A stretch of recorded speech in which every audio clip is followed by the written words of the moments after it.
I'm finally finished adding the sleeves to my sweater. Took a little longer than I thought it would. We're still in Ireland, which I guess is a good thing, but I probably am not going to be able to wear this until the day we leave and head back home. Anyway, I just want to kind of show you where I am at this point. You can see I'm still haven't cut the front steek for the cardigan. That still needs to be done. I'm going to show you that in just a couple minutes. But I want to show you that my sleeves have now been attached. And remember when I talked about how I had this cable that started at the bottom of the cuff and I brought it up to the top of the sleeve, and then I used that same cable working back and forth. Instead of in the round around the sleeve, now I worked back and forth to join the front half and the back half of my sweater at the shoulder. You can see where this cable just continued right up to the neck opening, okay? And that means that after I cut, this is the little kangaroo pouch section, so when I cut here, it'll open up into kind of a V, and I will pick up all the stitches around the neck, including this lovely cabled shoulder joint, okay? Now I do want to show you a couple of kind of cleanup things I did. What I did is I went ahead and darned in as many ends as I could, and remember at the top of my sleeves, before I cut for the steek, I showed you that I changed to a fingering weight yarn, and I had knit about an inch worth of just stockinette, reverse stockinette, okay, so that when I cut for the steek, all those little cut edges, I could use the reverse stockinette, lay it flat like this, and it makes a lovely little cover up for those cut edges. You certainly don't have to do that. You could, no one's going to see the inside of your sweater. If you want to, just leave your little cut ends, and eventually they'll felt up, and it'll be just fine.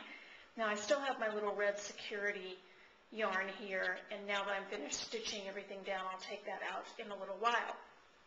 So, here I am, ready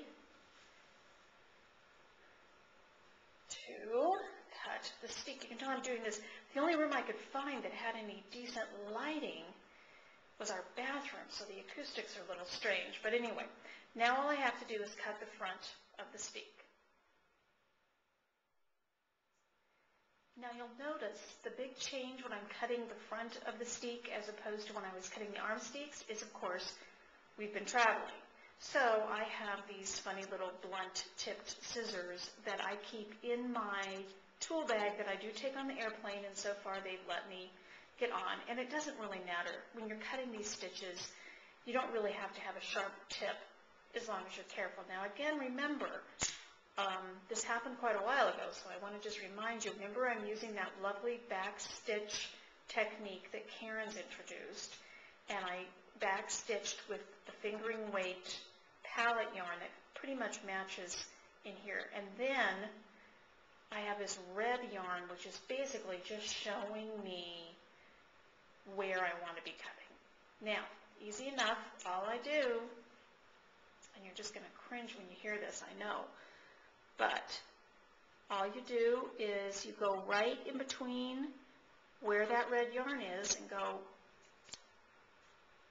don't know if you can hear that because I've got the bathroom fan going in here, but here it is again. And what I'm going to do is I'm going to cut all the way up to the top, and then also cut this, and then I'll show you in just a few minutes how it opens up. Okay, I finished all my cutting. You can see I've still got little bits of the little bit of red yarn that I used to mark my place. I just cut right through it, and so that gives me little bits I'm going to have to clean up. But anyway, here it's cut, and what's going to happen is I'm going to fold over this little bit, and right along this edge I will knit up stitches. And what I do is I start at the bottom right as I'm wearing it, and I knit up the neck, up the side here, okay, starting on the right side. Then I come along, And remember, when you're going up, you want to knit up 2 stitches for every 3, because knit stitches are taller than they are wide. And so in order to not pick up too many stitches, and what I do is I kind of think of it as a waltz. So when I start down here, I think to myself, 1, 2, 3, and 3 is my skip. So I go 1, 2, 3, 1, 2, 3, 1, 2, 3, and I knit up my stitches all the way up. Then, going around the edge here, I take every stitch for every stitch, and I knit all the way around the stitches that are on the holder from my cable that joined it to the shoulder, go along the back stitches that I've left sitting, back over the shoulder again, and then again all the way down. And then what I'll do is I'll work back and forth on that to make my button band. And I may or may not put a mitered corner at the top of each side if I want sort of I may want it to go like this and then go around, kind of like that, because I do have a little bit of a V in here, not too much. It's almost more like a U. I'll have to decide how I want that to shape. And I can tell better once I get all the stitches on one long circular needle. I can get a better feel for how things are going to shape up. Anyway, I'll get back to you after I get the button band on. Okay, I have Bob holding the camera. This was his first time, so be patient with him. But I wanted to show you what happens when you cut the front of your cardigan.